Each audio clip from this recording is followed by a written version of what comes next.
Supply chains have become the lifeblood of the global digital economy. In fact, you'd be hard pressed right now to find anything within arm's reach that didn't somehow get to you through a global supply chain. Yet they're also extremely fragile and they're subject to disruption from things like natural disasters, earthquakes, for instance, or as we've seen lately, through pandemics such as COVID 19. Joining us in this episode of the Thinkers 360 Thought Leadership video series is Marcell Vollmer, who is the Chief Innovation Officer at Celonis, a company focused on creating extraordinary customer experiences by driving out friction through the use of what they call process mining. More on that as we talk to Marcell in just a few minutes. Marcell is responsible for driving innovation and digital transformation for Celonis' customers across the globe. He's also acknowledged as a thought leader in procurement and supply chain, having been the Chief Procurement Officer at SAP and one of the top-ranked professionals of several Thinkers 360 leaderboards. Marcell, thank you so much for joining us today. Thanks, Tom, for having me. It's a great pleasure. So I have to begin by asking you a very simple question, but it's a very important question. So often we talk about digital disruption and digital transformation, but I'm not sure we have a common definition for what those are. Can you give us just a baseline definition? How do you see digital transformation and digital disruption? Are they the same? Are they different? And if they are different, how are they different? I think there is no really clear definition on digital transformation. Everyone talks about it, but basically everyone has also a little bit a different understanding of it. And a lot of people also relate directly technology to it, which is perfectly true. It has to do something with technology. But for me, I define it in a way that I look at the transformation and the change of the business models. So companies need to focus on what is it really what their customers want. And this is how you need to review, reassess, and also define your business model for the future. In doing that, I'm pretty sure that you need certain technologies. It depends on the industries. And I think we all know the buzzwords, artificial intelligence, the automation industry, 4.0, IoT, and so on. I don't want to elaborate on them now, but I think that's something you need wisely pick.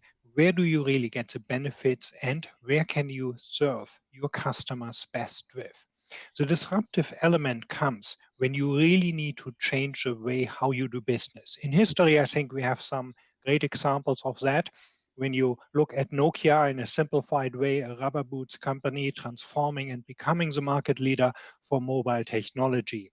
There was another disruption, what we have seen, and it was no longer Nokia, it was Apple. Inventing the smartphone and introducing it. And we all know what happened with Nokia later on. So that's really disruption, what you see in the market. Currently, we are in a kind of crisis due to COVID-19, probably the most impactful pandemic, what we have seen in the last decades. And that's also something which is disrupting the business, what we are doing. Whoever could have imagined a global shutdown of the economy? Who could have imagined it? And I think more to your point about disruption, who could have imagined the implications of a pandemic because they're affecting so much of society. Tying that back to digital disruption, you mentioned Nokia and you mentioned Apple. I think they're both great examples of how when you look at companies that really disrupt an industry, they change our behavior. As customers, the way we experience the world changes because of those disruptive forces. But that change doesn't come easily. It's very difficult to get a marketplace to develop a new behavior. So when you've seen success stories around digital disruption, how do you move the marketplace? That has to be the hardest thing to do, I think, when you really disrupt an industry. I think it really is the customer experience and basically the willingness to disrupt and to change. And using a smartphone, I think this is something what we see, what has changed our life in such a fundamental way. Basically, who could envision that? In the meantime, I think it is in total 50 different industries and technologies impacted by the smartphone. It's not only that you have that you do your calls with it, it is also that you use it as a camera, you use it for navigation as GPS, you use it to listen to music, to read books, you do your emails, you text, WhatsApp, and so on.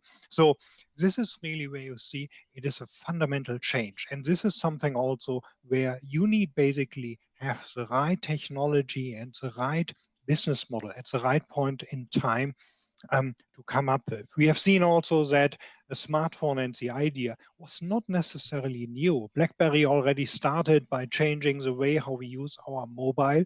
But when you look a little bit back, and you and I, we are probably a little bit older, and we remember technologies like Apple Newton, That's which right. was basically a kind of smartphone without the mobile technology at Yeah, this point in time.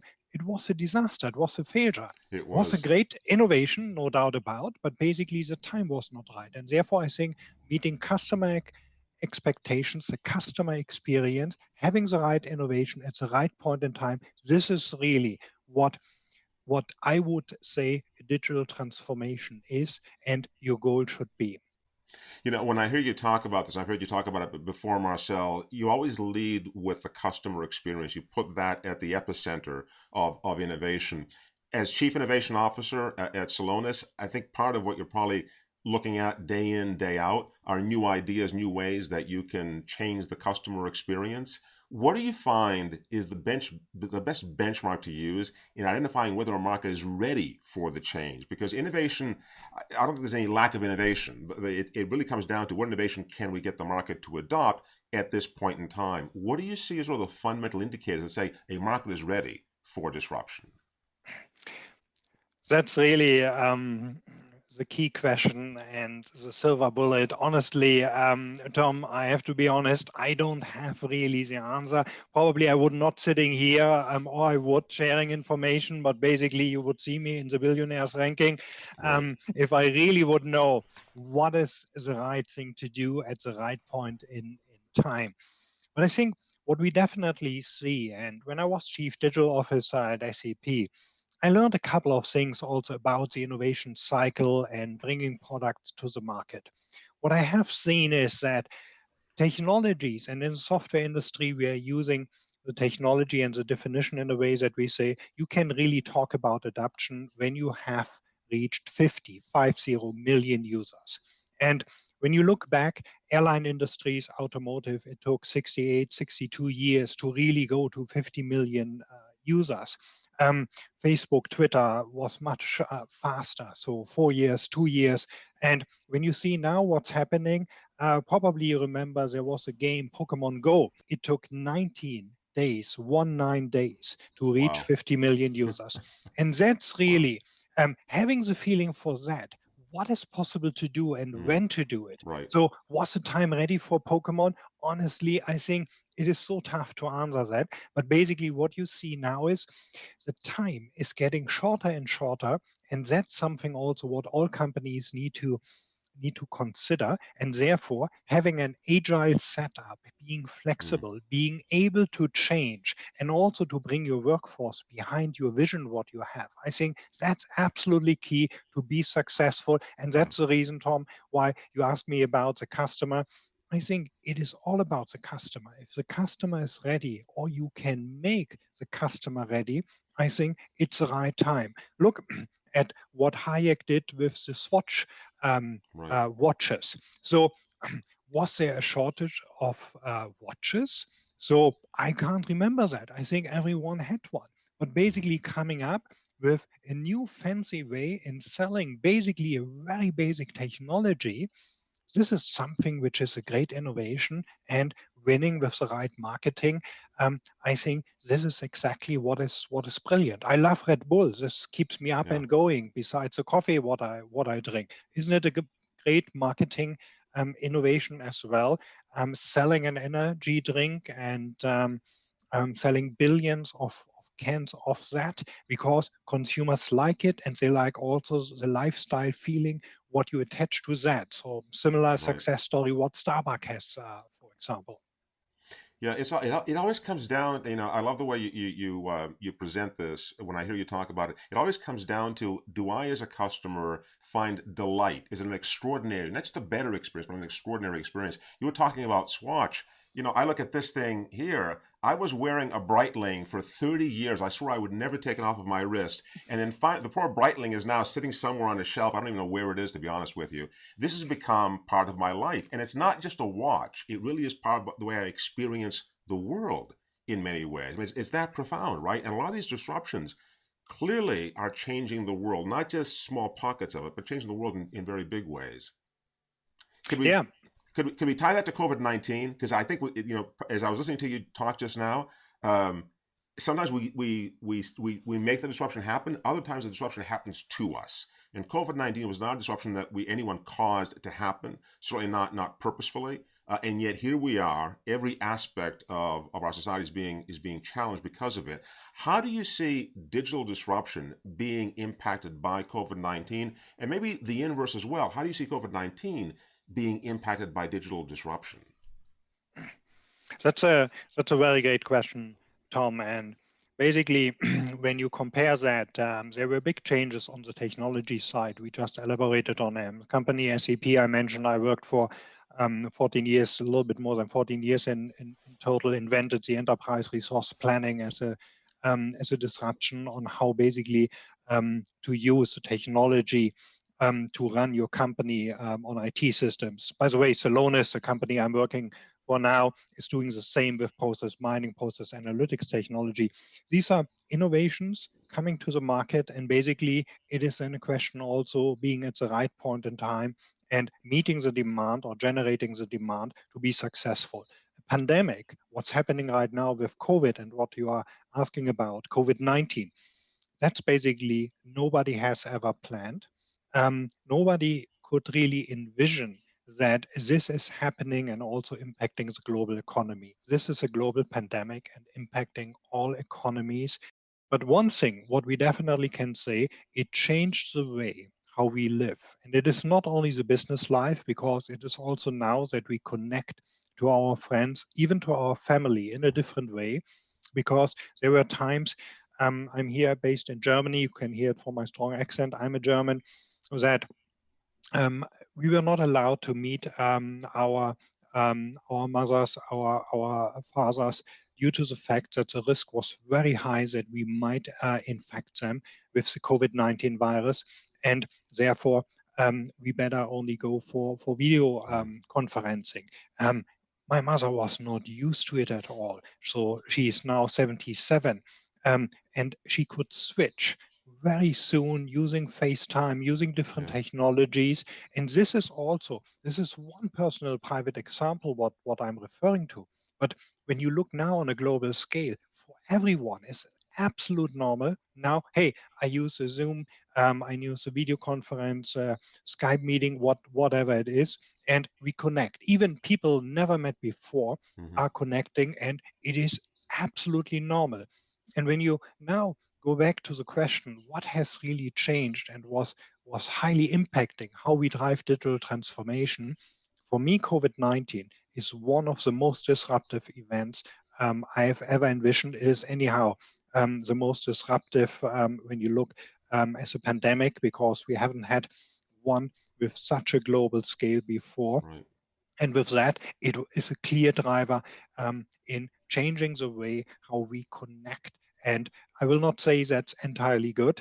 It is good using more technology, and probably also good traveling less hmm personally for the people doing that. But also on the other side, when you look at CO2 emissions, what is another Right. side effect, what it has? I think we need to think about also on how we will work and how we will live in the future. And probably that's something also we consider. It's fascinating because in many ways, Marcel, what I see is this sort of whole-scale reevaluation of values, corporate values, societal values, individual values, because of COVID-19. And what you described earlier, you're connecting with your mother, us using video and this technology that we're using right now to connect.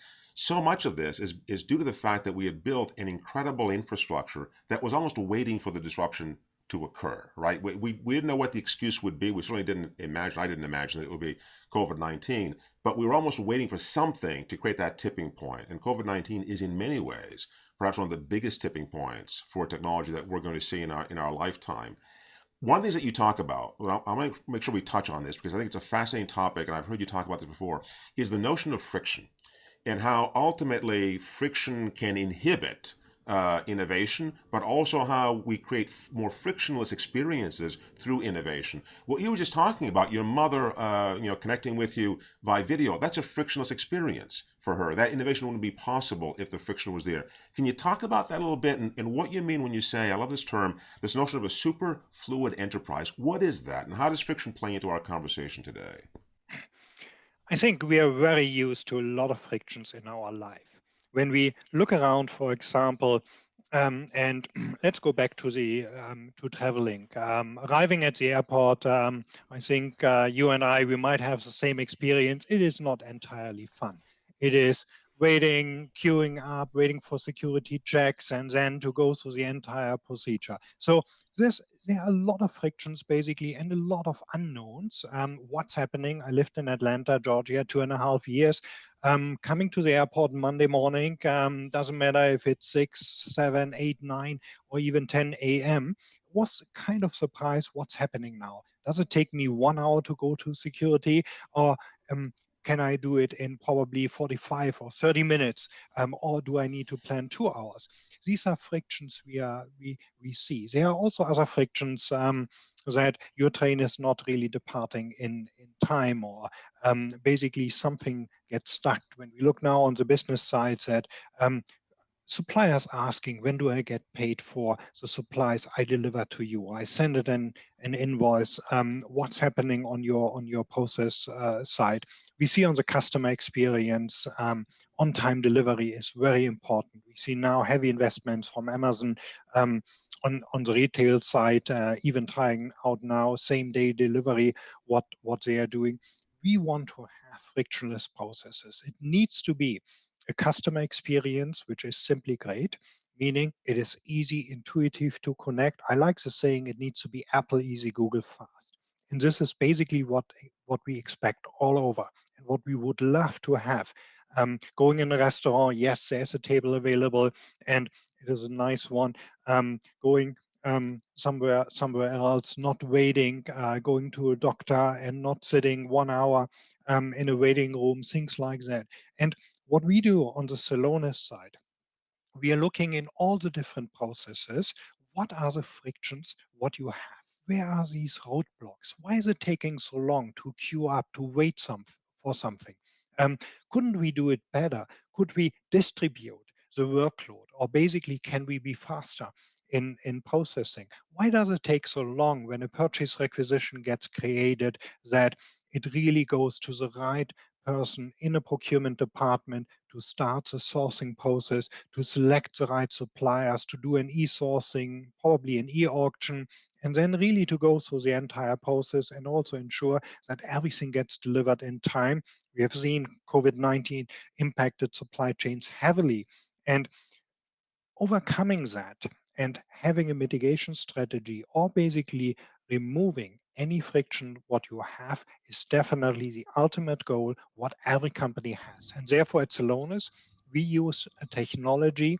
Process mining is the name. It is Mm, process analytics, providing you a very clean visualization of your IT system. You can imagine that as a kind of X-ray what you are right. using. So an X-ray for your body basically is showing you what's inside your body, not what you can look at. And that's the same what we do at Celonis. We provide you really across all the different IT systems. For Mm, most of the people, honestly, it is more a black box. Even your yeah. laptop, your iPad. Then when it goes more complex, it's an enterprise resource planning, an ERP system, whatever the system is. And we can provide a visualization of an end-to-end flow starting from a purchase requisition until a payment of a supplier's invoice, and we can also show you, hey, there are certain frictions what you have in your process, and you don't want that. We recommend you, based on machine learning, artificial intelligence, technology, what we use, to make recommendations on ensuring, hey, Mm, this is what you can do to speed up the approval processes. It simply takes too long. This is what you can do to remove payment blocks to ensure that your suppliers getting paid in time. It's also that you can manage your cash better, your liquidity, things like that.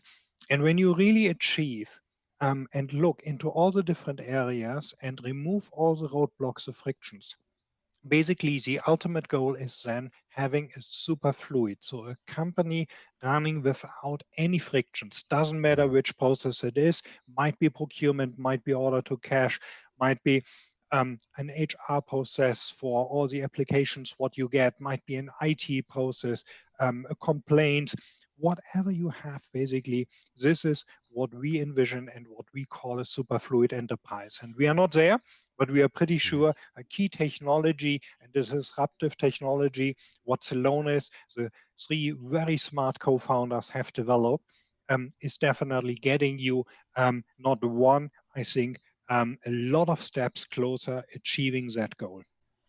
This notion of frictionless, I think, applies to virtually every industry. But what's key, and the way you presented this, I think is very, very important to understand. If you don't know where the friction is, if you don't have a view of the system, the supply chain, your IT infrastructure, you can't identify where to remove the friction because you don't know where it exists. You simply know it's there.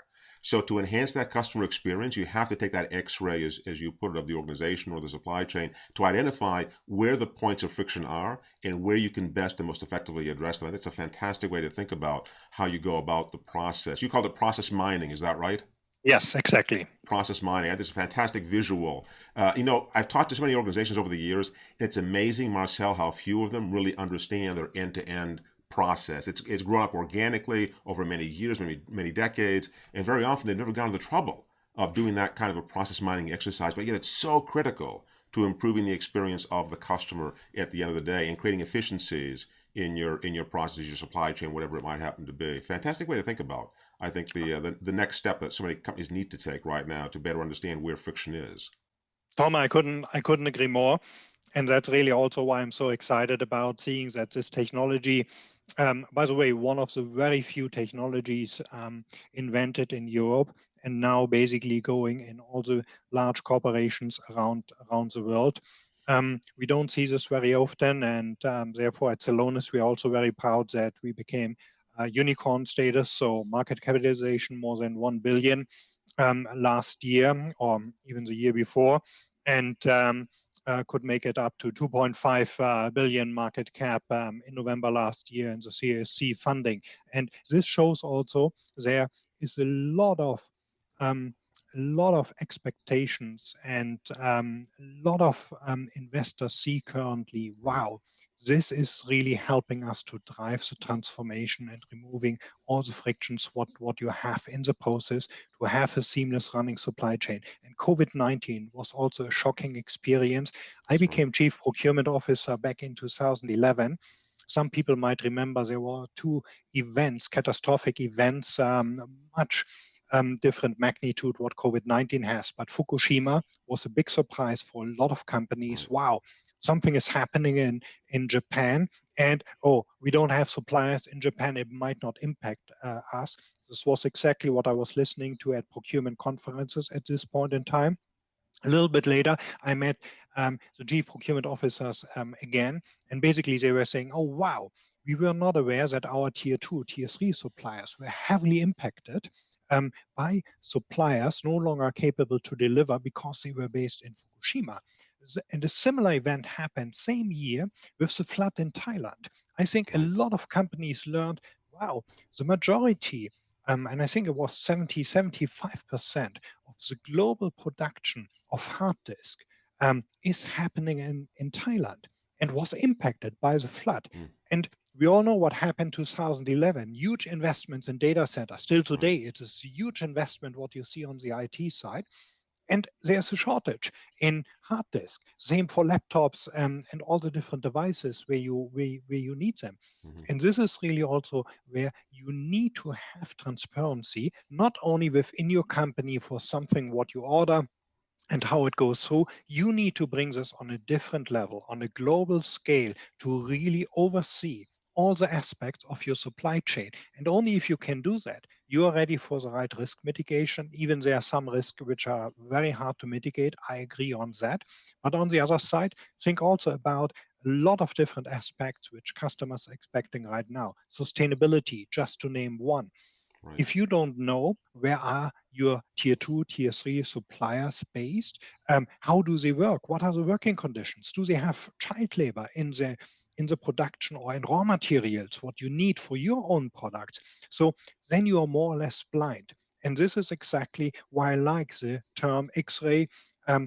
helping you, getting an eye and getting into something what you couldn't see before, and help you not only to see it, but help you to enhance it and also then consistently monitor it to have an iterative process in place by really using the visualization for consistent enhancement and monitoring. And that's what we do and what process mining is about. Sorry, it It's was a long answer, Tom. Well, but you know what? I think this is such an important point, and I think so few people truly understand the magnitude and the gravity of what you're describing right now, Marcel, because what we've built over the last 20, 30 years are, once again, these classic silos of digital technology. What we're seeing now is that these silos are integrated. We have this incredible global digital engine that runs all of our businesses, and the touch points, the integration points, are prolific. And if we don't understand how all those touch points integrate with each other and use data across those touch points to fine tune that engine, like any sophisticated machine, the tolerances are getting smaller and smaller. Therefore, you need more and more data, more information by which to run that engine efficiently. And that's what I think we're looking at when we look at COVID-19 and the breakdown of the supply chain there. You talked about the breakdown of the supply chain because of Fukushima. These are all supply chains that are built to very, very tight tolerances, and we have to understand how to manage those tolerances in a much better way than we ever have in the past. Fascinating topic, Marcel. So glad that you're able to join us, take time out of your busy day to be here today. Thank you so much. Thanks for having me, Tom. It was a great pleasure. And thank you for joining us today for this Thinkers360 Thought Leadership video series. My name is Tom Koulopoulos with the Delphi Group. I look forward to seeing you again soon. Be well, stay safe.